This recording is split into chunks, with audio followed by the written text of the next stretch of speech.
अस्सलाम वालेकुम। हमारा जो आज का टॉपिक है वो है प्राइम नंबर्स को हम एक्सटेंशन करेंगे। ठीक है, इसमें हम तीन चीज़ें सीखेंगे, बड़ी मेन मोटी हम सीखेंगे कि भाई होल नंबर्स क्या होते हैं, उसके बाद हमें पता होना चाहिए कंपोजिट नंबर्स क्या होते हैं, प्राइम नंबर्स को हम रिकैप करेंगे प्रीवियस लेक्चर से। ठीक है, मैं उसको दोबारा यहाँ करवा भी दूंगा थोड़ा बहुत ताकि अंडरस्टैंड हो जाए कि है क्या।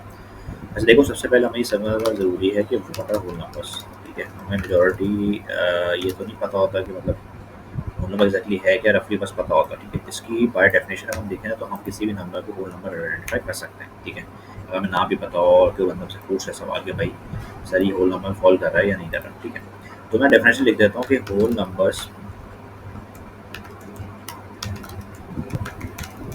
Are those numbers which are neither in the form of decimals or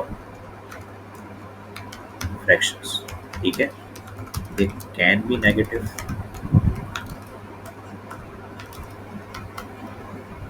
or positive और न्यूट्रल। ये चीज़ अंडरस्टैंड, ये बात बड़ी अंडरस्टैंड करने वाली कि देखो यहाँ पर तीन बड़ी मोटी मोटी बातें कही हैं। तो एक तो फ्रैक्शन डेसिमल्स नहीं होंगे। ठीक है, उसके बाद फ्रैक्शन फॉर्म में नहीं होंगे, सेकंड चीज़, और थर्ड में बड़ी प्यारी बात करी है उसने, नेगेटिव और पॉजिटिव और न्यूट्रल हो सकते हैं। ठीक है, अब ये मैंने क्यों बोला है, हम इसकी एग्जाम्पल लेके देख लेते हैं कि हाँ पहले हमें अंडरस्टैंड करने का पड़ेगा। इसकी एग्जाम्पल है, for example 2 is a whole number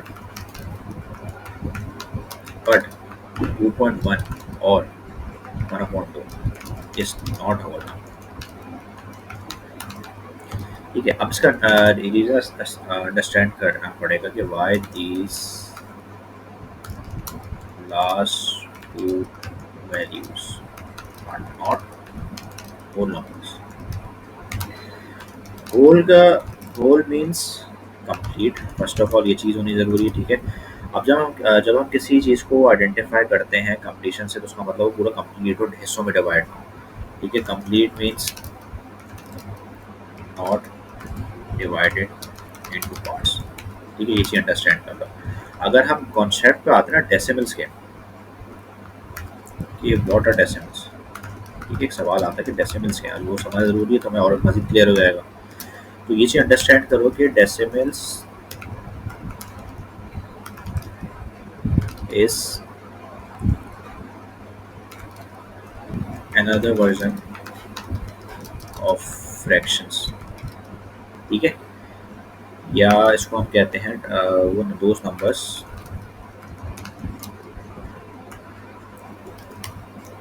और those numbers which cannot be represented as decimals, sorry S fractions. अच्छा देखो, ये चीज़ अंडरस्टैंड करना जरूरी है। सवाल अजीब सा हो रहा है कि डेसिमल्स जो हैं वो एक फ्रैक्शन का वर्जन ही होते हैं, टू डिफरेंट। ठीक है, या ऐसे वर्जन जो फ्रैक्शन में रिप्रेजेंट नहीं किया जा सकता, ऐसे नंबर जो फ्रैक्शन में रिप्रेजेंट ही नहीं किए जा सकते।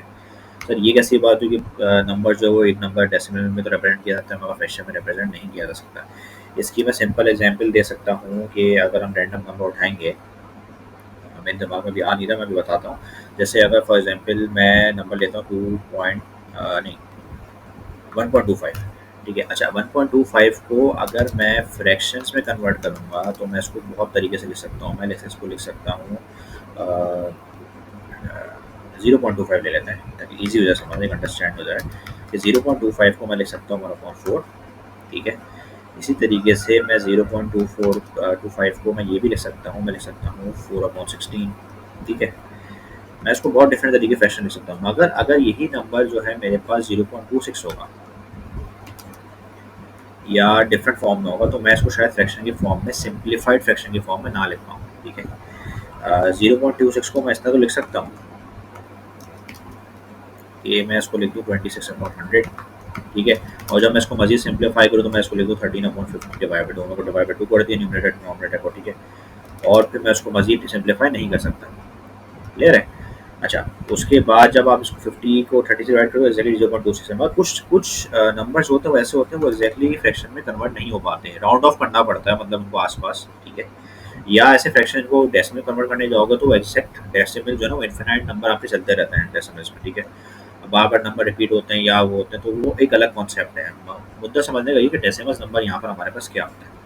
डेसिमल वही है जो फ्रैक्शन में कन्वर्ट हो सकते हैं पहली चीज़, या कुछ ऐसे जो फ्रैक्शन से भी रिप्रेजेंट नहीं की जा सकते, ठीक है। तो यहाँ पर हम 0.26 ले लिया, 0.25 आ गया, ये हमारे पास डेसिमल। अब जो सेकंड क्वेश्चन आता है ना वो आता है what are fractions. What are fractions. Fraction में हमें ये चीज़ समझना पड़ेगी कि फ्रैक्शंस जो है ना वो बचपन में हमने बहुत 4 या 3 क्लास में अंडरस्टैंड किया होगा कि मिस बोलती हैं कि अ केक हैज़ 4 पीसेस, ठीक है। अब 4 पीसेस में से मैं बोलूँ कि 1 piece has been eaten by me, तो रिमेनिंग पीसेस कितने रह जाएंगे मेरे पास? 3 पीसेस, सिंपल, ठीक है। अच्छा, अब मुझे रिप्रेजेंट करना होगा, if I want to represent the number of cakes being eaten by me, तो मैं इसको किस तरह रिप्रेजेंट करूँगा? मैं इसको लिख सकता हूँ 1/4। 1/4 मैंने इसलिए लिखा है कि देखो याद रखना, नीचे टोटल के अंदर ना डिनोमिनेटर के अंदर ये चीज़ नोट करना पड़ेगी कि डिनोमिनेटर में हमारे पास होल वैल्यू आती है, ठीक है। टोटल वैल्यू भी लिख सकते हो, होल वैल्यू लिख सकते हो, टोटल वैल्यू लिख देता हूँ, कन्फ्यूजन ना हो, ठीक है। और न्यूमरेटर में हमारे पास कंस्टेंट वैल्यू है, constant value related to event और इन कॉन्टेक्स्ट, ठीक है। इन कॉन्टेक्स्ट का सिंपल मतलब ये है कि जैसे अगर मैं ये मेरा कंसर्न मतलब ये चीज़ जो है ना अभी इन कंसिडरेशन, या मैं अभी जो सवाल पूछ रहा हूँ वो ये पूछ रहा हूँ कि मैंने कितने केक खाए? मैंने खाया 1 केक, ठीक है। जब भी ऊपर न्यूमरेटर में 1 आया है, 3 नहीं आया, और नीचे कितना आया? टोटल 4। इसी तरीके से in the same way if I ask that how many pieces of cakes are left, तो मैं सिंपल तरीके से किस तरह बताऊंगा? मैं बोलूँगा 3/4। क्यों? क्योंकि मुझे पता है 3 represents number of pieces left, ठीक है। 4 represents total pieces of the cake, ठीक है। तो इसको इस तरह रिप्रेजेंट करना है, डिनोमिनेटर में हमारे पास टोटल आती है और टोटल आता है, और न्यूमरेटर में हमें कंस्टेंट वैल्यू जो भी कॉन्टेक्स्ट में हमारे बात हो रही है, सवाल पूछा जा रहा है, ठीक है। इसी के बेसिस पे ना पूरे फ्रैक्शन के जो मैंने अभी डिफाइन किया है, इससे समझ लो कि 45% जो है ना वो आपका कॉन्सेप्ट प्रोबेबिलिटीज़ के अंदर क्लियर हो जाएगा, जो कि बहुत आगे चैप्टर है। मैं भी यहाँ से स्लीप बेस बना रहा हूँ कि आगे प्रॉब्लम नहीं करती फिर चीज़ें, जब वो स्पॉन्टेनियस आपके पास मैं बोलूँगा फ्रैक्शन है तो आपको क्लिक करना चाहिए भाई ये फ्रैक्शन का कॉन्सेप्ट ही है। अभी हमने यहाँ सवाल उठाया तो ऊपर कि होल नंबर्स क्या होते हैं, हमने बात करी डेसिमल और फ्रैक्शन की फॉर्म में ना हो, ठीक है, पहली चीज़। तो और दूसरी चीज़ ये कि डेसिमल का भी फॉर्म में ना हो, तो डेसिमल और फ्रैक्शन का हमने अंडरस्टैंड कर लिया, मगर हमें ये चीज़ समझ जरूरी कि नेगेटिव और पॉजिटिव वाली चीज़ है क्या, ठीक है। तो अब हम एक एग्जाम्पल लेते हैं, फॉर एग्जाम्पल होल नंबर्स की। होल नंबर की डेफिनेशन वापस आ रहा हूँ कि होल नंबर्स 4 होल नंबर क्यों है।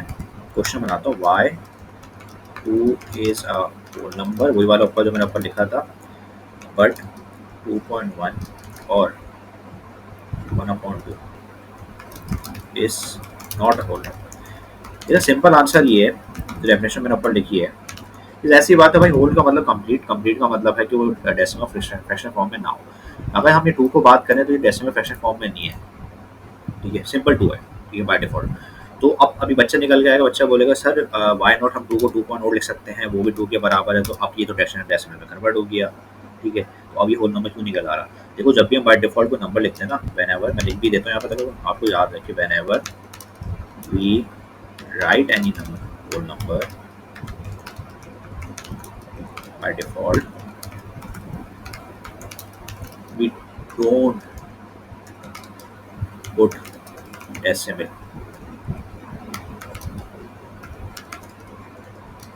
in front of it। इसका सिंपल मतलब ये है कि हम डेसिमल लगाते नहीं। अगर 2 है तो मैं 2 को 2 लिखूंगा, 3 होगा या 15 नंबर होगा तो 15 लिखूंगा, will be written as 15 not 15 point, ठीक है। क्योंकि इसका पर्पस नहीं है ना, अगर पर्पस उस टाइम में होगा जब इसके कंपेरेटिवली कोई वैल्यू होगी 15 के ना। फॉर एग्जाम्पल मैं बोलता हूँ कि भाई आज टेम्परेचर जो था ना वो मरी में 15.0 डिग्री सेल्सियस है, ठीक है। अच्छा ये बात जब काम आएगी होल नंबर्स तो चलो ये हो गया ठीक है, ये भी होल नंबर की वैल्यू अभी हमने नहीं करी, डेसिमल में हमने लिख दिया इस चीज़ को ना। मैं होल नंबर वाले कॉन्सेप्ट पे आता हूँ ठीक है। वर्सेस मैं बोलूँ कि कल जो टेम्परेचर है वो 15.5 डिग्रीज सेल्सियस, तो यहाँ मुझे अब नीड पड़ी कि भाई उस 15 को कन्वर्ट करना पड़ा डिग्रीज में, ताकि बच्चों को या किसी भी आम बंदे को कन्फ्यूजन ना हो या 15.5 और 15 खाली लिख दूँ तो वो बड़ा मसला हो जाएगा। जैसे अगर मैं लिखूँ 15 वर्सेस 15.5 तो थोड़ी कन्फ्यूजन होगी, एक में डेसिमल लगा एक में डेसिमल लगा, तो बाय डिफॉल्ट यहाँ पे मैं डेसिमल लगा सकता हूँ, नहीं भी लगा सकता, नॉर्मल डेसिमल लगेगा ठीक है, ये बात समझ में आती है। मगर हम खाली अगर नंबर लिखते हैं बगैर किसी कॉन्टेक्स्ट के, बगैर किसी उसके रेफरेंस के, बगैर किसी केस स्टडी के, बगैर किसी एग्जाम्पल के, तब उसको 15 को 15 ही मेंशन करेंगे, ये बात समझ में आती है। तो यहाँ इस केस में होल नंबर कहलाएगा, और हम इसको कभी भी हमने इसको डेसिमल कंसिडर नहीं करेंगे, इसको फ्रैक्शन में कंसिडर नहीं करेंगे। हालांकि 15 को मैं फ्रैक्शन में भी लिख सकता हूँ, कैसे सर, मैं लिख दूँ 15/1, बहुत सिंपल हो गया 15/1, तो ये भी इक्वल टू 15 हो जाएगा। मगर मैं इतने कॉम्प्लिकेट चीज़ें करूँगा नहीं ना, कि अगर मैं बच्चों को बोलूँ कि भाई मुझे बताओ 4 + 5 क्या होता है, ठीक है, मैं इसको सेम तरीके से ये भी लिख सकता हूँ 4/1 ठीक है, और मैं लिख दूँ प्लस, मैं लिखूँ 4/1 और मैं लिख दूँ प्लस 5/1 ठीक है। तो अल्टीमेटली इसका मतलब यही है 4 + 5 इक्वल्स टू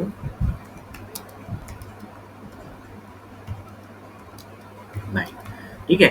तो अल्टीमेटली उसको कॉम्प्लिकेट मैं ये लिख के कॉम्प्लिकेट कॉम्प्लिकेट क्यों करूँ कि भाई ये इतना कॉम्प्लिकेट कर दूँ, फ्रैक्शन में कन्वर्ट कर दूँ, तो जब भी उसको होल नंबर में रहने के सब चीज़ें ईजी सॉल्व करूँ। ये चीज़ उस वक्त काम आती है कि फॉर एग्जांपल अगर आप किसी अकाउंटिंग की फर्म में काम कर रहे हो और आपको कोई अकाउंट रिकॉर्ड करना है, मैं बोलता हूँ कि एक प्राइस ऑफ प्रोडक्ट इज 15,000 ठीक है, रुपीज़। तो मैं इसको ये सिंपल ये थोड़ी बोलूँगा 15,000/1 ठीक है, नहीं लिखूँगा मैं कभी भी ठीक है। हाँ, मगर मैं इसको ज़रूर ये लिख सकता हूँ कि प्राइस लेवल अगर कभी एक्सेल इस्तेमाल करोगे तो उसमें प्राइस लेवल जो है ना वो किस तरह लिखी जा सकती है क्लियर है डेसिमल फॉर्म में। तो सर क्या अभी ये होल नंबर है, ये एक डिबेट है बड़ी ज़बरदस्त ना कि सर चलें इसको तो समझ में आ गया, ये फ्रैक्शन हो गया हमारे पास ना, तो क्या ये हमारे पास होल नंबर है उस डेफिनेशन के हिसाब से।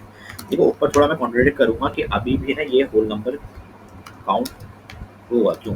क्योंकि देखो अब इसके एग्जैक्ट अगर आप इससे ब्रेक भी कर सको तो ब्रेक तो चलो इससे ब्रेक करने को तो अलग बात है, मगर आप इसको देखो तो ये होल नंबर में ही कंसिडर हुआ, ऑल्दो ये डेसिमल में कन्वर्ट कर दिया मैंने इसको ठीक है। हालांकि इसको मैं नॉर्मल केसेस में लिखूँगा तो 15,000 भी लिख सकता हूँ, मगर मैंने इसको डेसिमल में खुद कन्वर्ट किया है ठीक है। तो ये अभी भी होल नंबर ही काउंट होगा, ये होल नंबर काउंट नहीं होगा ठीक है। 15,000/1 मगर खाली अगर 15,000 की बात करूँ तो ये मेरे होल नंबर काउंट हो रहा है। कहने का मकसद सिंपल ये है कि अगर डेसिमल में कोई चीज़ कन्वर्ट कर देते हो या फ्रैक्शन में कन्वर्ट कर देते हो तो वो होल नंबर काउंट नहीं होता ठीक है, ये बात याद रखना चाहिए। होल नंबर का सिंपल मतलब ये होता है कि वो पूरा एक कंप्लीट फिगर है, नंबर ऑफ नंबर्स या डिफरेंट कॉम्बिनेशन नंबर्स को मिला के जो है ना वो एक होल नंबर क्रिएट हो रहा है ठीक है। अच्छा अब यहाँ पे मैंने एक और एक इंटरेस्टिंग बड़ी बात करी, मैंने यहाँ पर लिखा है कि दे कैन बी, मैं स्टेटमेंट को यहाँ से उठा लेता हूँ और यहाँ लिख देता हूँ। यहाँ पे मैंने बात करी कि they can be positive negative neutral. देखो एक बात तो समझ में आती है कि अगर मैं लिख दूँ कि -10 और -9 ये सब होल नंबर्स हैं, बिल्कुल सही है भाई सर जी। अगर मैं लिख दूँ 11 और 9 तो मैं कहता हूँ ये भी होल नंबर्स हैं। अब एक चीज़ अंडरस्टैंड करना पड़ेगी ना हमें, मैं इसमें मैंने एक बात करी कि न्यूट्रल का मतलब सिंपल ये देखो जीरो का ना इजाद करने का एक बड़ा इशू है, इजाद जिसने किया है उसने भी इसकी सारी चीज़ें सिम्प्लीफाई नहीं करी हैं ठीक है। मुझे नहीं पता उसके लिए प्राउड मोमेंट क्यों करते, प्राउड क्यों फील करते हैं जीरो निकालना। देखो जीरो पे बहुत सारी चीज़ें अजीब सी हैं, मतलब कंप्लीट नहीं है इसमें ना चीज़ें। जीरो न्यूट्रल साइन है, पहली चीज़ तो ये न्यूट्रल नंबर है ठीक है। अब आगे जब मैं मैथ पढ़ाऊंगा ना तो उसमें देखो बहुत सारे डायसेस के अंदर बड़ा प्रॉब्लम करता है जीरो, फिर उसके बहुत सारी चीज़ें जो अनडिफाइंड, वो आप ऊपर लेवल पढ़ सकते हो ठीक है। मैं बेसिक लेवल पर बताने के समझाना चाह रहा हूँ कि जीरो की कॉन्सेप्ट जो है हर जगह तंग करेगा जब तक क्लियर नहीं करोगे।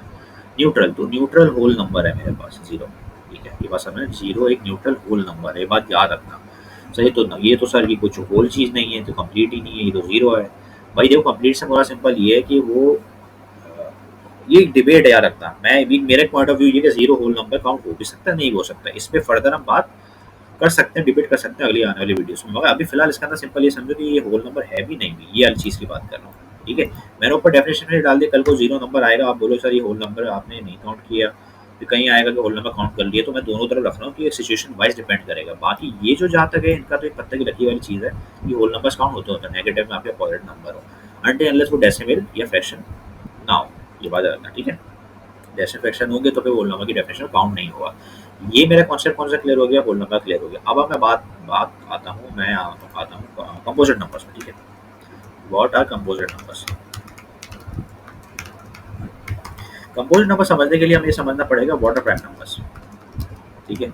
ये बात बहुत ज़रूरी है कि प्राइम नंबर्स में ना prime numbers have exactly two different factors. देखो इसमें ना दो पॉइंट है, टू की पॉइंट्स। क्या चीज़ है टू की पॉइंट? एक पहली बात उसने करी है पॉइंट नंबर वन के टू फैक्टर्स और बोथ ऑफ देम डिफरेंट। अगर ये दोनों कंडीशन मीट नहीं होती तो भाई वो प्राइम नंबर नहीं है, ठीक है। फॉर एग्जाम्पल अगर मैं बात करता हूँ फैक्टर्स क्या होता है, फैक्टर्स अगेन डिवाइस का वाले, तो फैक्टर्स का मतलब होता है कि अगर मैं टू को मल्टीप्लाई कर रहा हूँ वन से और मेरे पास टू आंसर आ रहा है, या चलो मैं ऐसे कर लेता हूँ थ्री को मल्टीप्लाई कर रहा हूँ सिक्स से तो मेरे पास 18 आंसर आ रहा है, तो मैं इसको सिंपल क्या कंसिडर करूँगा कि मेरे पास here 3 and 6 are factors of number 18, ठीक है। सिमिलरली कि अगर मैं यहाँ पर एग्जाम्पल उठाऊँ, मैं कंपोजिट पे नहीं आया, मैं अभी प्राइम पे उठा रहा हूँ कि प्राइम से कंपोजिट कनेक्ट होगा, ठीक है। एग्जाम्पल ऑफ प्राइम नंबर्स मैं उठा लेता हूँ कि भाई prime number y2 is a prime number and 1 is not a prime number, ठीक है। बहुत सारे बच्चे गलती करते हैं कि वो वन को प्राइम नंबर समझ लेते हैं। मैं उसको कॉन्सेप्ट क्लियर भी करता हूँ कि देखो y2 is a prime number and 1 is a not prime number, ठीक है। देखो 2 is a prime number because 2 has या हैव एक्जैक्टली टू डिस्टिंक्ट, मैं टू को वैसे करता हूँ ताकि कन्फ्यूजन हो, two distinct factors that is 2 and 1, ठीक है। अब दो फैक्टर्स है 2 और 1, दोनों डिफरेंट एक दूसरे, टू टू टू टू नहीं है या 1 1 नहीं है, ठीक है। 2 है और 1 है, 2 और 1 दोनों डिफरेंट नंबर है जो मिला के आपको 2 दे रहे हैं। मगर अगर इफ हम एक नंबर वन नंबर की बात करें कि वन नंबर जो है वो प्राइम नंबर है या नहीं है, तो वो प्राइम नंबर नहीं है, प्रूव करके दिखाता हूँ। If we consider number 1 it is not a prime number because although it have two factors that is 1 multiplied by 1 equals to 1, but देखो बट के बाद बहुत बड़ी चीज़ है, बट these two factors, कौन से दो फैक्टर्स, 1 और 1 की बात कर रहा हूँ, आर नॉट डिस्टिंक्ट। कुछ मेरी तरह बच्चे होंगे जिनको डिस्टिंक्ट का मतलब नहीं पता होगा, मैं बता देता हूँ। डिस्टिंक्ट का सिंपल मतलब क्या है, मैं लिख देता हूँ ताकि आसानी रहे। Distinct means different from each, ठीक है। डिस्टिंक्ट का सिंपल मतलब है, डिस्टिंक्ट का मतलब है डिफरेंट फ्रॉम ईच अदर। जाहिर सी बात है अगर मैं 1 1 की बात करूँ और मैं लिख भी देता हूँ कि 1 मल्टीप्लाई बाय 1 इक्वल्स टू 1, और मैं एग्जाम्पल मैंने उठाई थी 1 इक्वल्स टू 2 इंटू 2, ये मेरे पास नॉट अ प्राइम नंबर, ठीक है, और ये मेरे पास क्या है, प्राइम नंबर। अब सवाल आता है कि जो नंबर प्राइम नंबर नहीं, क्या ज़रूरी है कि वो किसी नाम से पुकारा जाता हो? जी हाँ, बिल्कुल नाम से पुकारा जाता है कुछ कंडीशन के हिसाब से, ठीक है। जो नंबर प्राइम नंबर नहीं होता वो कंपोजिट नंबर होता है विथ फ्यू एक्सेप्शंस। ये बात याद रखते हैं, वो शेप में दोबारा से समझा रहा हूँ, क्लियर सुनना। जो नंबर प्राइम नंबर नहीं होता वो कंपोजिट नंबर कहलाता है, एक दो एग्जाम्पल के छोड़ के, ठीक है। ये मैं प्रूव करके दिखाता हूँ किस तरह। मैं हम अब आ जाते हैं कंपोजिट नंबर्स में, ठीक है। सर क्या मतलब वो कंपोजिट नंबर? कंपोजिट नंबर का मतलब सिंपल ये है कि एनी नंबर, लिख देता हूँ मैं अभी, any number which have more than two factors,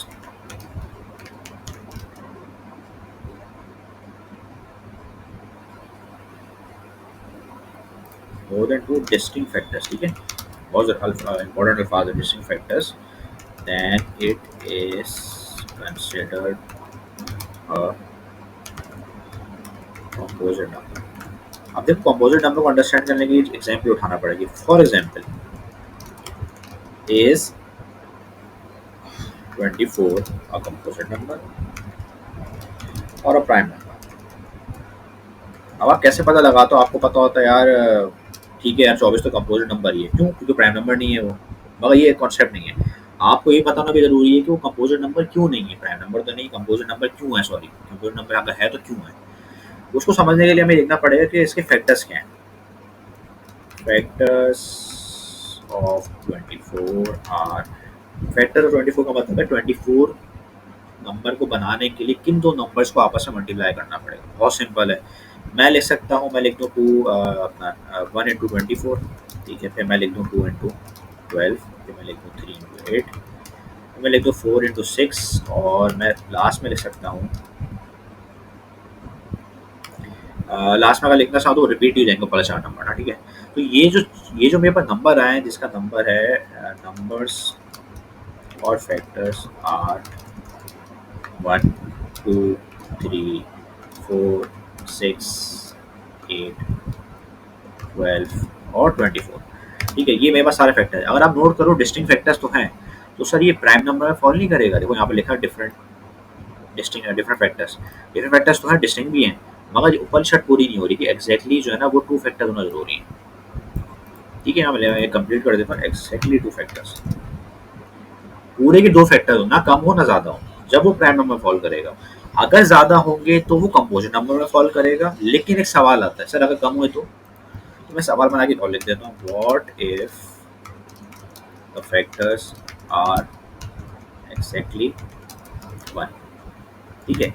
जैसे मैंने अभी यहाँ पर ऊपर बताया आपको 1 के केस में, नंबर 1 के केस में, जैसे यहाँ देखा हमने कि एक ही फैक्टर है 1, रिपीट हो रहा है वो 2 दफ़ा 1 मल्टीप्लाई 1 इक्वल टू 1। तो क्या ये कंपोजिट नंबर है या प्राइम नंबर? ये बहुत गोल्डन सवाल है। ये कॉन्सेप्ट को बहुत क्रिस्टल क्लियर कर देगा। 1 is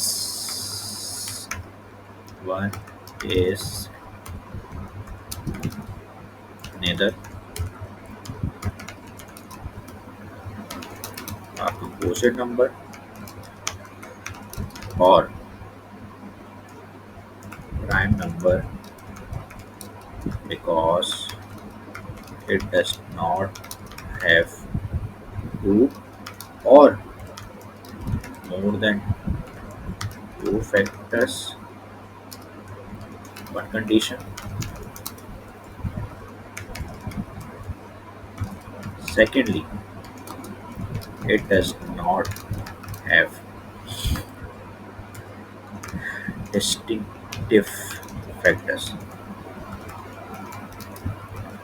Both factors are same, ठीक है। और ये मेरे पास आ गया सेकंड कंडीशन।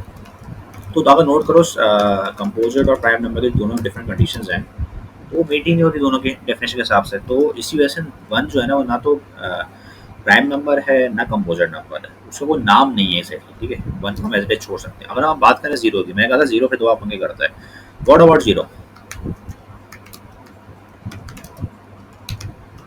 तो जीरो के बारे में क्या हो सकता है कि भाई zero composite number prime number है। अगर आप नोटिस करो तो जीरो को मैं कंपोजिट नंबर कंसिडर करूँगा, क्यों? छड़ देख लो। जीरो बनाने के लिए बहुत इन्फिनाइट तरीके हैं। जीरो को मैं 1 लाख से मल्टीप्लाई करूँ जब भी जीरो आएगा, मैं इसको नीचे कर दे लिख देता हूँ, ठीक है। जीरो को मैं 1 लाख से मल्टीप्लाई करूँ जब भी जीरो है। जीरो को मैं 2 से मल्टीप्लाई करूँ जब भी जीरो है, ठीक है। जीरो को मैं 4 से मल्टीप्लाई करूँ जब भी जीरो है, तो मतलब जीरो किसी भी अल्टरनेट नंबर से मल्टीप्लाई करे तो वो जीरो से जीरो आएगा। तो मैं इसको इस एज अ कॉन्सेप्ट के हिसाब से, ठीक है, इस डेफिनेशन के हिसाब से तो मैं इसको कंपोजिट नंबर कंसिडर करता हूँ, ठीक है। कुछ लोग इसको शायद ये भी बोलें कि भाई सर ना तो ये नीदर कंपोजिट है ना तो ये है। तो भाई अगर आप नोटिस करो कंपोजिट वो उसको ये अगर मैं इसको ये भी प्रूव कर सकता हूँ कि भाई कंपोजिट है वो भी नहीं है, क्यों? क्योंकि मैं ये भी तो लिख सकता हूँ कि zero multiply by zero is equal to zero. तो आप तो बोलोगे सर यहाँ तो डिस्टिंक्टिव फैक्टर्स हुए नहीं, ठीक है। इस केस में ना तो यहाँ पर 2 फैक्टर डिफरेंट फैक्टर हुए ना 2 से ज़्यादा फैक्टर, ना तो प्राइम नंबर फॉल किया ना वो कंपोजिट नंबर फॉल किया। तो इस फैक्टर्स या इस वर्किंग के हिसाब से तो ये नीदर कंपोजिट और प्राइम है, मगर बाकी सारी वर्किंग के हिसाब से ये कंपोजिट नंबर के अंदर फॉल होगा। ये बात समझ में आती है, ठीक है। तो ये चीज़ याद रखना। ये बात याद रखना कि बहुत डिबेटेबल टॉपिक है। ज़ीरो हर जगह पंगे करता है। ज़ीरो की ना चीज़ें बनाने वाले ने कभी पंगे वो की ही नहीं है। जिसने ज़ीरो ईजाद की है ना, उसने कभी इस चीज़ की एक्सप्लेनेशन नहीं दी कि भाई डिफरेंट जगह पे क्या है। वो एक दफ़ा बना दिया, ख़त्म कर दिया उसको। बात समझ में आ रही है? अगर इसके अलावा कोई लेक्चर में कुछ चाहिए हो आप लोग को ऑन डिमांड, तो मुझे बता देना, मैं उसकी वीडियो बना के दे दूँगा। थैंक यू, अल्लाह हाफ़िज़।